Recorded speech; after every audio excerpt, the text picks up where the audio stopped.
একজন রাজমিস্ত্রির ছেলে, একজন হাসনাত আব্দুল্লাহর পক্ষেই বাংলাদেশ জাতীয় পার্লামেন্টে সহজ করে এই কথাগুলো বলা সম্ভব।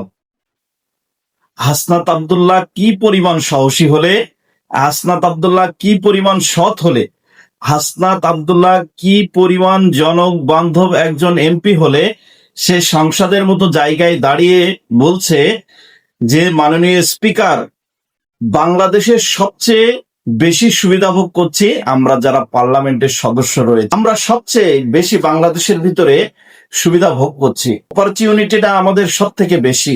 এজন্য আমরা এই পার্লামেন্টে বসে, আমরা এসি গাড়িতে বসে, এসি বাড়িতে বসে আমরা জনগণের সমস্যার কথা বুঝতে পারছি না।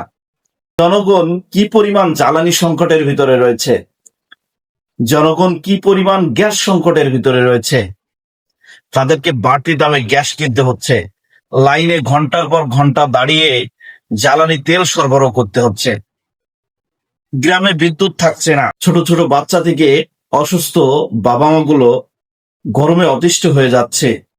অর্থাৎ চারদিকে শুধু নাই নাই একটা অবস্থা।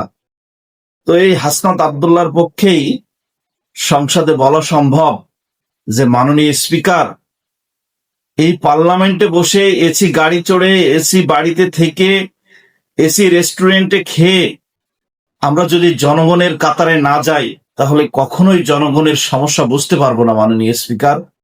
এটা হাসনাত আব্দুল্লাহর পক্ষেই সম্ভব, আর কোনো এমপির দ্বারা কিছু হবে বলে আমার মনে হচ্ছে না।